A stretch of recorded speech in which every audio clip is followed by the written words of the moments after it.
Di depan Menlu Amerika Serikat, Presiden Palestina Barat diam saat kami dibantai Israel, tapi merespon Ukraina diserang.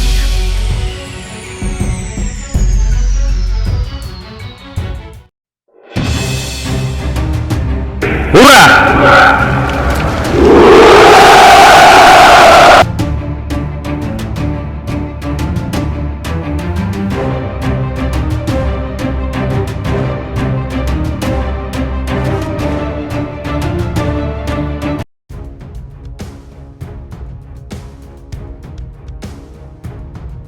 Presiden Palestina Mahmud Abbas menyebut negara-negara barat berstandar ganda lantaran memberi sanksi terhadap Rusia lantaran invasinya ke Ukraina, sementara tidak merespon saat Israel melakukan pembantaian etnis terhadap warganya.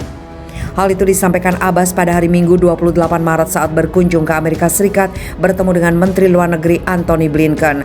Kondisi saat ini di Eropa menunjukkan sikap berstandar ganda, kata Abbas ke Blinken.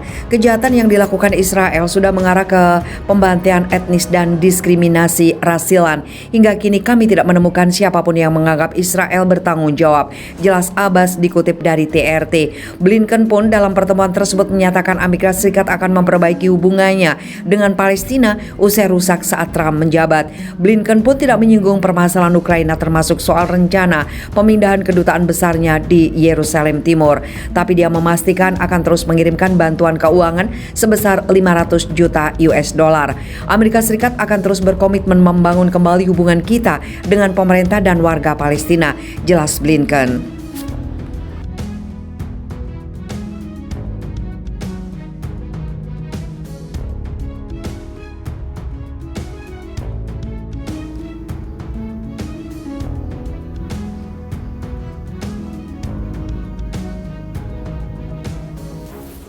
Tidak terlihat detik-detik rudal hipersonik Rusia hantam gudang amunisi Ukraina. Sebuah video memperlihatkan momen mengejutkan saat rudal hipersonik tidak terlihat Rusia menghantam gedung amunisi di Ukraina. Rusia mengkonfirmasi telah meluncurkan rudal hipersoniknya yang mematikan untuk pertama kalinya. Rekaman drone yang dibagikan pada hari Sabtu oleh Kementerian Pertahanan Rusia menunjukkan senjata presisi tinggi itu membidik salah satu gudang yang berisi rudal dan amunisi penerbangan di desa Delyatin di wilayah Ivano-Frankivsk, Ukraina Barat.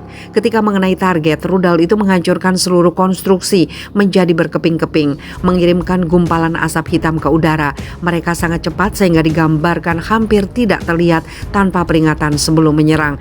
Beberapa tentara Ukraina yang bekerja di depot terlihat melarikan diri untuk menyelamatkan diri dengan berjalan kaki saat mereka melarikan diri dari gedung yang terbakar dan menuju hutan yang tertutup salju. Penghancuran gudang senjata angkatan bersenjata Ukraina dengan serangan senjata rudal presisi tinggi, tweet Kementerian Pertahanan Rusia.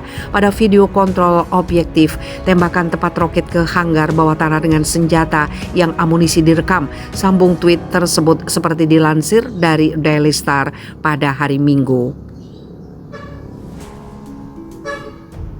Rusia mengkonfirmasi bahwa mereka menggunakan rudal hipersonik canggih Kinzhal untuk pertama kalinya pada hari Jumat guna menargetkan gudang bawah tanah besar di barat daya Ukraina. Tidak ada konfirmasi langsung dari Ukraina dan tidak ada laporan di media sosial tentang serangan itu. Juru bicara Kementerian Pertahanan Rusia, Igor Konashenkov, mengatakan dalam pengarahan harian bahwa serangan di desa Delyatin di wilayah Ivano-Frankivsk, Ukraina juga menghabiskan amunisi penerbangan. Sistem rudal udara ke darat Kinzhal adalah salah satu dari serangkaian senjata strategis canggih yang diluncurkan oleh Presiden Rusia Vladimir Putin pada 2018. China, Rusia, dan Amerika Serikat memiliki kemampuan senjata paling canggih dan beberapa negara lain seperti India, Jepang, Australia, Prancis, Jerman, serta Korea Utara sedang mengembangkan teknologi tersebut. Rudal hipersonik biasanya cepat, terbang rendah, dan dirancang untuk menjadi terlalu cepat dan gesit bagi sistem pertahanan rudal tradisional untuk dideteksi tepat waktu, menurut US Congressional Research Service.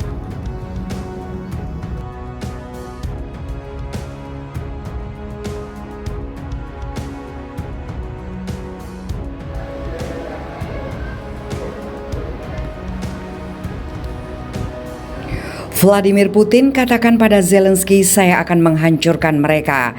Presiden Rusia Vladimir Putin mendapatkan catatan tulisan tangan dari Presiden Ukraina Volodymyr Zelensky melalui oligarki Rusia Roman Abramovich.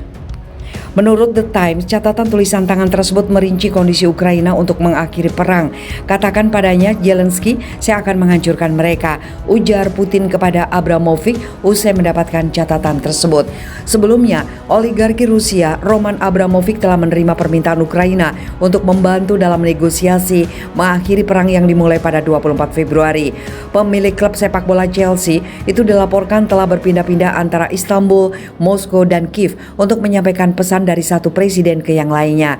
Sementara itu, pembicaraan tatap muka pertama antara Rusia dan Ukraina berlangsung di Turki pada Selasa 29 Maret. Tujuan utama Ukraina adalah untuk mengamankan gencatan senjata meskipun baik Ukraina maupun Amerika Serikat skeptis terhadap terobosan besar. Program minimum adalah pertanyaan kemanusiaan dan program maksimum adalah mencapai kesepakatan tentang gencatan senjata, kata Menteri Luar Negeri Ukraina Dmytro Kuleba. Kami tidak memperdagangkan orang, tanah, atau kedaulatan. Seorang pejabat senior Ukraina mengatakan sedikitnya 5.000 orang tewas di kota Mariupol yang terkepung sejak invasi dimulai. Para pejabat juga mengatakan serangan Rusia di dekat ibu kota Ukraina Kiev telah memutus aliran listrik ke lebih dari 80.000 rumah. Sejak Rusia memulai invasi pada 24 Februari, lebih dari 3,5 juta orang Ukraina pergi ke negara lain.